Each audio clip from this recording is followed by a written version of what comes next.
You're telling me you're working all year, stressed out, getting gray hairs, having to put liens and loans in your name just to work for free? Where's your priority at? Where's your focus at? Get off the couch, go to work, but be focused on God opportunities other than good opportunities. You have to know what actually makes you the profit. If it's not making a profit, why have a 60,000 square foot warehouse? Why have 100 employees? You're not making $1. You're doing everything for free. Look at the truth. Look at the data. Look at the actual. You have to be realistic. At the end of the day, when your book says zero, you made $0.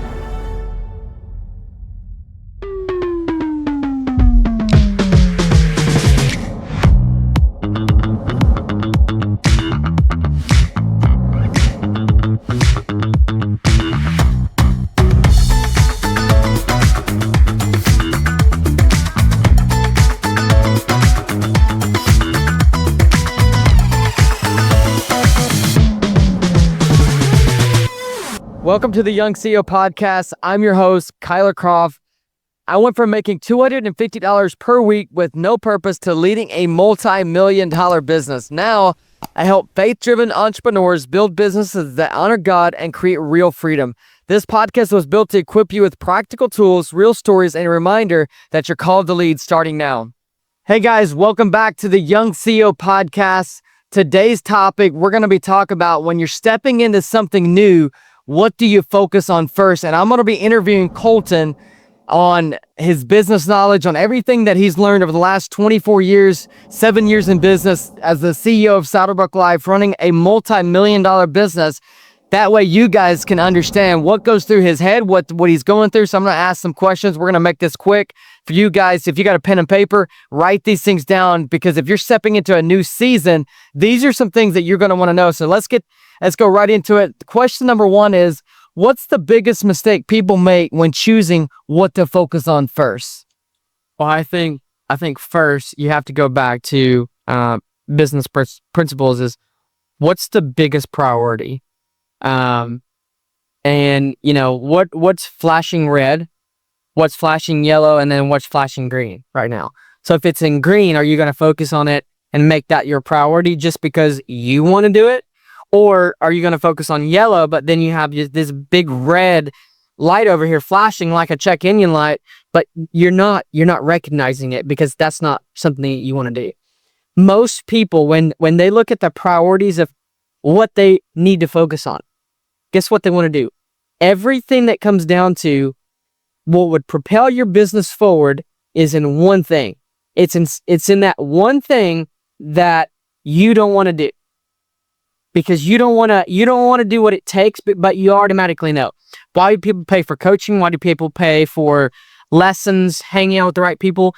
Is 9 times out of 10, and I've been in a lot of huge rooms. I mostly knew every question or every answer to my question. Why? Because it was already in my, I knew what to do.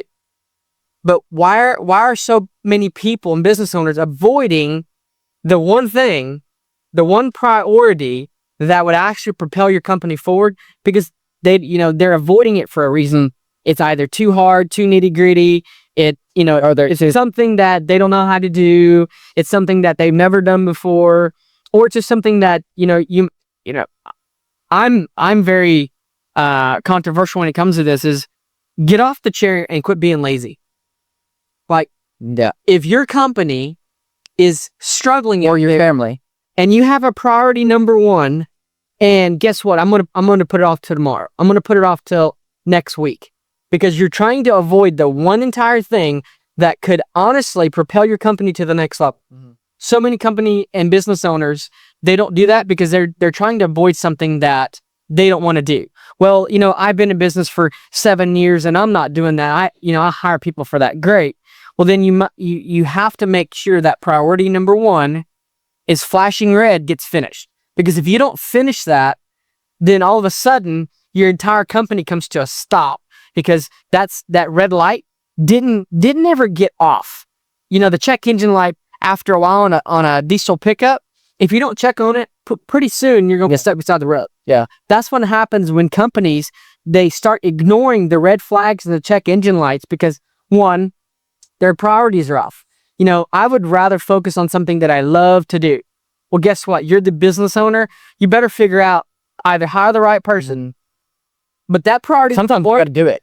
needs to get done. Like now, I don't care if it's changing an oil filter or getting underneath a diesel truck and doing whatever nitty gritty work. Doesn't matter if it's 105-degree heat and it needs to be done. Quit avoiding the number one priority for your business, because that's the one thing that most likely you will spend $100,000 on just for someone to tell you, Kyler, of something that you already know. I pulled up a quote. It says, "Don't put off until tomorrow what you can do today." Exactly. And you nailed it right on the point, where people are not doing what they know they need to do. They're too lazy to actually get off the couch and it could be, you said, to what needs to propel your business, but I'm talking to even people that need to get off the couch. They need to get a job. They need to go provide for their families. They need to go do something and move, because you said, hey, what you focus on, your energy flows to. We all know that. If you're focused on things that are not moving you forward, or not moving your business forward, not moving your family forward, you are not doing what you need to do. Then why are you making it your priority? Right.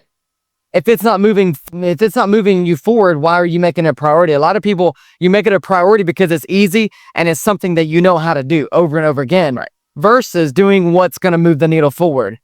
I think, Kyler, we get the privilege to talk to so many business owners, and that are a lot older and have a lot more wisdom than I have, than you have. And so many people, I also see this, is their priority is, I want to make money now. Like, I want it microwave, 30 seconds in the microwave. I want a full cooked meal. Yeah. Right. And I'm sitting over here, year 7, year 6, starting new businesses, whatever. How many people all of a sudden go, year 1, okay, well, I'm not where I want to be, so I'm going to start something new. And then they start all over. Then all of a sudden, you're back to square one, because you're making your priority just because you wanted to avoid something. And guess what happens, Scarlett?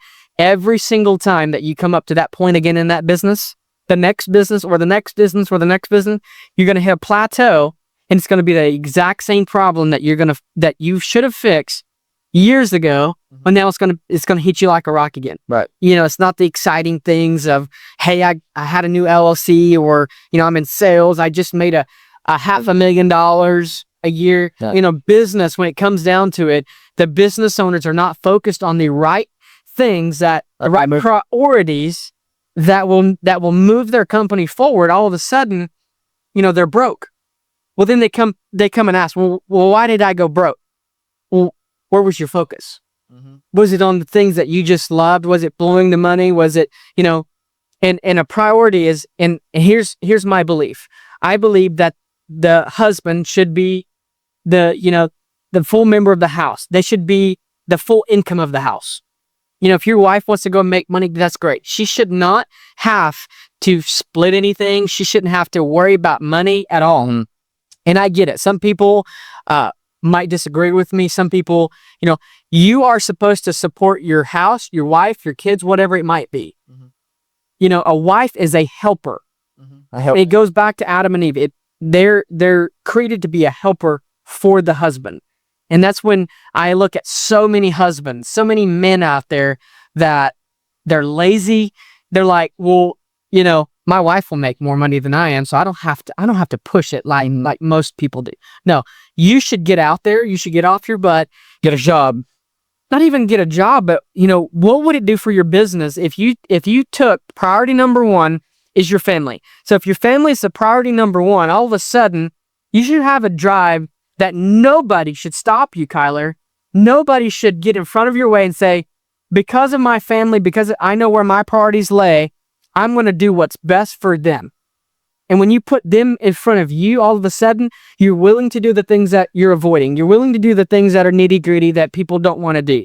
Why is so many business owners nowadays, they're going out of business, they're either working for somebody else, I'm gladly to give you a job. But I also am here to say, hey, you could be the exact same, probably further than I am, if you only did one thing that you're avoiding. That probably somebody in your past or somebody some video you watch, you know exactly what to do. Why are you not doing it? Because your priorities are not in line. It might be, you need to go back to church. You need to get closer to God. Your relationship's too far from God. It might be tithing. The priorities have to be right. Mm-hmm. And when your family's, what if your family's in the back burner? So many husbands that I see, so many men, they always tell me, Kyler, you can't have a work-life balance. You know what I say? My family's involved in my business. I don't have to have a work-life balance. I don't have to have a guaranteed 2-week vacation no, my family, they come up here. Right. My wife comes up, she's a part of it. Yeah. That's something that you're missing as a priority is instead of trying to separate the family from business, what if you joined it and now the family gets to enjoy it with you? And right. I want to touch on that and then we're going to keep on going so we don't get off topic. What he's saying is what we do with our families is we make our families part of the business and then we create a environment, even our home life, where we bring our employees to our houses and we create everything together. So you can bring your family to work, have your kids at work, have a work day where your family is involved. They know everything that's going on. And then you create events. You create stuff that you're doing at home where you invite some of your employees, some of the team to where they're coming hanging out with you on behind the scenes. And then it creates this family environment that you can bring everything together and you can create a company where people want to show up and they want to be a part of that mission. I just wanted to touch base on that, how we do things, how we do dinners, how we schedule things, events at our houses, to where we bring our employees in, where we have some cool things going on. I don't want to get off topic. This topic might be harsh for some of you men that are out there that you might be like, dang, like he's being hard on us. This is a wake-up call for you guys to get off the couch and you say, hey, where are my priorities at? What's my focus on? Where's my focus at? Do I have a good opportunity or am I going after the God opportunities? Am I focused on what's good for me and my family? Or am I listening to the people that are broke? I'm not talking bad about the people that are broke, but are the people that you're listening to, are they where you want to be? You might need to get around some new friends. So let's go on to number 2 is once you know what matters, how do you actually make sure it gets done consistently? Because I feel like so many people get started on the right track, then a month later, a year later, they get off track. They don't keep on doing it consistently because you talked about it a little bit where they're not seeing the results that they thought they were going to see. What do you put around to where they don't get off track? Well, Kyle, that's very simple. You put a system and a process around everything that we do here. If it's can you explain that so that way they can put that into their own life? So when you talk about a system, do you have, even if it's here's how we started. We started with a simple Google Doc, and we would print an SOP, systems and processes. And in that SOP, you have a system built around either that employee or that department. And no matter if I'm there or not, there's a central location that everything lives in.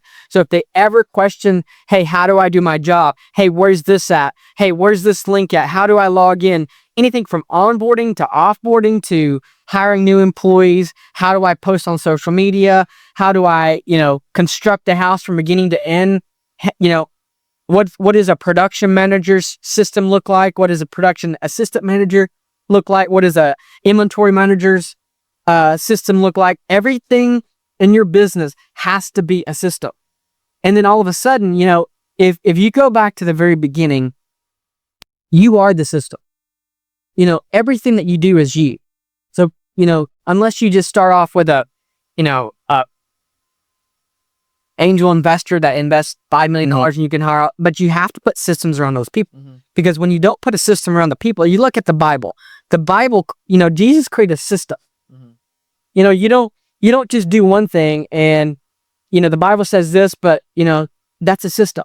So when you put a system around people, all of a sudden they start winning. There's less chaos. There's less chaos. They know exactly how to do their job. How many employees have you ever heard from is, oh man, I hate my job. Well, why do you hate your job? Well, 9 times out of 10, I don't know how to do it and what to do. They're like, just go do this.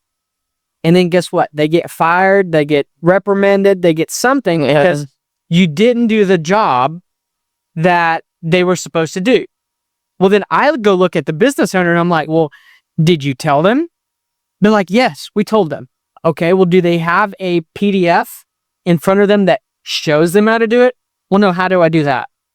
Simple, Kyler. Go to, 3 years ago, it was super hard. Now, go to ChatGPT, said, hey, I want you to act as my CEO. I'm giving you a prompt, guys. Act as my CEO or chief operating officer or production manager or purchaser and say, I want you to create a system and a process or, a job description for this person, for this department. For the certain job. For this job role, for anything and everything that you do. And all of a sudden, you start having a systematized system. And guess what? You always have to update the systems. Yeah. Why? Because the systems with time, you want them to get better. The employees that you hire all of a sudden have a better idea than you did. So the system has to get better. The SOPs always have to be, recreated, updated. Right. And you can do this. If you're a company that has the philosophies, well, we've done it 50 years this way. I'm sorry, you're going to go broke. Because there's people like me, there's other people that are younger and faster, and they have a hunger that will demolish everybody. And why? Because they want to learn. There's more information out there available now than there ever was. Yeah. In 50 years. Yeah. And so when you look at everything, the whole entire system of the country, the United States, everything has changed. Everything runs out of a system. And so if your business doesn't have a system of setting all of that up, then all of a sudden you have a lot of chaos. And no one will want to be, work for you or buy from you. Right. And don't let your systems become stale. You have to continue to update them, continue to make them better. We're always looking at excellence, how we can make each system better. And number two, I want to talk about this. This can happen in business and this can happen at your home life. You can put systems in place for how you run things, how to do the certain things when you leave, when somebody's taking care of certain things, your dogs, certain things that you do. There's systems in place to where people have clarity, consistency, and certainty that everything is going to get done. That's great. I love it. Like I said, again, that's awesome. Number three, I wanted to talk about what's helped you keep you from getting, like, if you're getting pulled 100 different directions at once, what's kept you saying ready to go, like boom all the time? That's what we call pressure in business. But I think, you have to have a foundation, on God. So no matter what happens, all of my, I have faith that God has my back every single decision that I make. But I think it was the CEO of Amazon, Jeff Bezos, that said, that's a great anxiety and stress comes from one thing. It comes from you not making a decision. It's not that you have 100 decisions to make. It's the indecision that you don't make that starts the stress. So now you're stressing over that problem or that decision you didn't make. So my whole thing is, how can I make a decision quicker, faster, to where I'm not stressed out about it? There's two things that happen when you make a decision, either a good thing or a bad thing. But I don't have to stress over, what decision am I going to make? That's good. The stress comes from, I'm actually not even making a decision, so that's where the stress comes from. So if I want to live a stress-free life, and there's always stress with business, Kyler, whether you're getting sued, whether you have a cash flow problem, you name it. Whether your employees, all of a sudden, they're not doing what they're supposed to, or they said something that, you don't stand for, or, they left early or they came late. There's always pressure in business and, customers, clients, everything. It all comes down to one, it all rises and falls on leadership. And when you make a decision faster, guess what? Your team, all of a sudden, they start making decisions faster. The pressure all of a sudden goes away because you're just making decisions. The faster you can make a decision, the less stress you will have. And all of a sudden, you see the change a lot faster. Mm-hmm.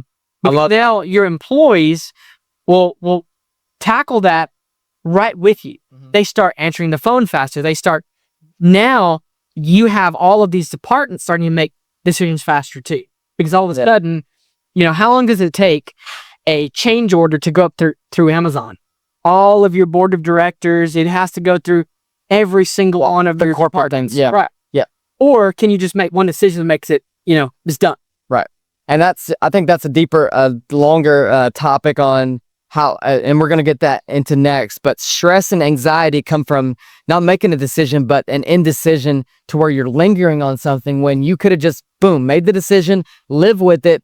And if it doesn't, if it turns out to be not good, then you live and you learn from it. You don't do it again, but you don't have to wait to make that indecision. That's where stress comes. That's where you go home, you go worried, you go home, take the stress home, and you're like, I don't feel good about myself because I didn't make a quick decision. Like, you got to make a decision, pray about it, make a decision, boom, move on, learn from it, grow from it, and keep going. Number 4, how do you know when it's time to, like, you've been doing something for a long time. How do you know when to hand something off, to delegate it to somebody? How do you have that discernment in your heart? Like, this guy is ready for it. I've been training this person. I put the right systems and process in place. I've told this person, hey, the job description is this. When do you know you've been doing something? You've been doing the hard thing. You've known your business. Let me tell you this one thing. Know your business better than anyone, because if you don't, you'll get beat in the marketplace. That is just the harsh truth. Business is harsh. Your competitors will want to take you out. Know your business better than anyone. How do you know when to delegate something that you've been doing as a CEO? Like, say, hey, here's a handoff. And then go into, when the handoff is done, how do you properly train them? Well, I think that's a very loaded question, but I think there comes down to, a couple things. Is one, what kind of people are in your marketplace? It comes down to, can I hire, if I can hire somebody today that's 4 times smarter at this one area than I am, 100%, I'm like, today. Because if I can hire somebody smarter, in business, we have to, as a CEO, I have to know accounting. I have to kind of be the CFO. You have to know all of the numbers. You have to balance sheets, P&Ls, everything, taxes. But all of a sudden, if I'm like, all right, I'm going to do my own taxes, but I have a tax accountant or a CPA that I know that can do it 3 times better than me, I'm going to hire that person right away.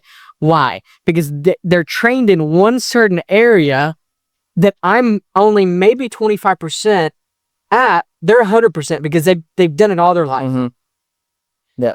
If I go down in marketing, I would call myself a pretty good marketer. But is there people better right now that I have in the office that are better 100%? They can run circles around what I can do. Why? That's what they focused on from the beginning of life, is they focus on marketing. It's all they eat, drink, sleep, marketing, eat, drink, sleep, marketing. I have to have all of these different areas of knowledge and experts that I have to have. And, what if I'm only 10% of everyone? Well, if I can find somebody that's only done marketing 100% of the time, well, 9 times out of 10, they're probably 4 times smarter than I am. Right. And I'm going to hire that person right away. Right. And I'm going to put a compensation plan together for that person and say, hey, if you hit, your floor KPI, floor is what I've done without you. That's, my ceiling is somebody else's floor. So your salary covers up to what I've done without you. Now, all of a sudden, is I'm going to create your next ceiling. So if you hit your ceiling, which I think, you're smarter than me, all of a sudden, I will bonus you off of that. Right? And it doesn't matter just marketing, it's production, it's, logistics, accounting, finance, sales, any and every department of your entire organization is tied. I want every organization and every department to be tied back to a compensation plan. Why? Because I know without that person, I have a ceiling that only me can go up to. With them, is I'm like, I've done this without you already. Now, can you take me to the next level and figure out where your ceiling is? Yeah. They might not have a ceiling. They might just keep growing with you. That's when people, all of a sudden, you start finding out what their ceiling is. And there's 2 things that happen. Either they leave or they get better with you. There's no other way. Right. The business owner gets stagnant if he doesn't require that person to get better or get out of the way. Because if your goal, some people don't want to the way, and their ceiling is maybe half of what your goal is, well, your company's not going to survive. Right. So basically, if you delegate something, you got to give them the full keys. You've got to put backstops in place, KPIs. You got to keep them accountable. Have everything where your data points, everything are coming in, the reports are happening to where you can keep them accountable for growth. You can keep them accountable for the company, everything they're doing. But you kind of have to give them the keys and say, hey, this is your department. There's a lot of things in the back end that you have to make sure, number one, that they're the right person, that they're in the right seat, they have the talent, they have the skill, they have the right job description. You hand them a job description. You have the right system and process in place that is going to help them scale it. And then there's the right compensation plan that's going to help that person scale. Let's go to the last question. This is probably the most important. Looking back, what's one thing that you wish you had focused on in the beginning earlier that would have saved you stress and time? It's my perspective on everything, which is, I always go back to money-making activities versus profit-making activities.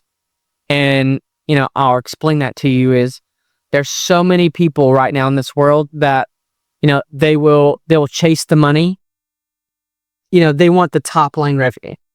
They want to get on stage or they want to be at a dinner. And I'm like, I've done $1 million in sales this year. I don't care about that anymore. If I would have focused on bottom line money making activities versus profit making activities, we would be tenfold way larger than we are today. And why? Because with profit making activities is you say no to chasing money, chasing the silver spoon that looks shiny, but all of a sudden you go down that path and like, oh, there's not that much profit to this. Right. Why are you focused on that? Your perspective is the world wants top line revenue. They want, you want people to look at you of, oh, I'm doing $100 million. I'm doing $1 million. It doesn't matter the top line revenue. How much profit are you making? Is it making a profit at all? There's so many businesses, Kyler, that actually don't even make a profit. Well, why are they doing it? For the fame, comes down to pride. Is they want to tell their friends, oh, I did $1 million this year. Mm-hmm. Well, great. How much did you keep? Well, I actually lost. So what you're telling me is you could go work for somebody else, $150,000 a year salary and make more money? Yeah. With no stress? Yes. Well, why didn't you do that? Because the pride kept you from, actually noticing and seeing what was truly happening. Mm-hmm. If you focus on the profit-making activities in your company, what if you have 5 streams of income? What if 3 of those actually lose you money and the 2 actually make money? If you cut the 3 off and only focus on the 2, how much more profit would a business owner make? And that's going back to priorities, where your focus goes, energy goes. And how much more time would you have to, time and money would you have to go on vacation, or buy a new house, buy your wife a new car, whatever it might be, live a better lifestyle. Yeah. If you only got out of the way of ego, because I want to tell my friends I did $1 million this year. So what? How much did you? There's so many people that have a lawn care service and make way more money profit wise than a guy down the road that has a 60,000 square foot warehouse and 50 employees. Mm-hmm. You have to know what actually makes you the profit. If it's not making a profit, why have a 60,000 square foot warehouse? Why have 100 employees? You're not making $1. You're doing everything for free. Mm-hmm. If you really look at it, you're telling me you're working all year, stressed out, getting gray hairs, having to put liens and loans in your name just to work for free. Yeah. That's where ego, you have to step back and look at, check your ego at the doors, what, everyone's told me, and say, look at the truth, look at the data, look at the actual, you have to be realistic. At the end of the day, when your book says 0, you made $0. Right. So basically, if you created another job that's even harder, you thought you started a business to get away, to save your time, but now you just create another job that's even harder. Just because you had the ego to say, oh, I did $1 million this year. Yep. Quick recap on this whole episode. And I want you guys to share this, of course, but number one, where's your priority at? Where's your focus at? Get off the couch, go to work, but be focused on good God opportunities other than good opportunities. Number two, once you have put the systems in place, have systems and processes to keep you on track, to stay consistent at something. Number three, pressure is what builds you up. Pressure is what created diamonds. And before a diamond became valuable, it has to go through extreme pressure and heat to test you, because before a testimony, there's a test. Number four is the people. How do you know when to delegate something in your business? How do you know when to delegate something to a business, a thing that you've been doing that you're like, hey, now it's time for my business to hire that expert. Maybe I got to pay a little bit more than me, but it's going to propel my business to the next level. When you know how to do that. Number five is the perspective on what took him, what he would have done. If he would have done this 5 years ago, his perspective on if he would have just done profit-making activities versus money-making activities. These are simple five steps that will propel your business life, your personal home life to the next level. And I want you guys, this is to advance the kingdom. This is to advance your personal life. This is to advance you as a human being. I'm speaking to you that is listening to this screen right now. It's time for you to level up. It's time for you to level up your home life. It's time to take these things seriously and say, hey, what's lacking in my life? Where's my focus off? Write 2 or 3 things down and say, hey, I think I need to check my priorities. I think my ego is wrong. I think I'm doing things that are not advancing me.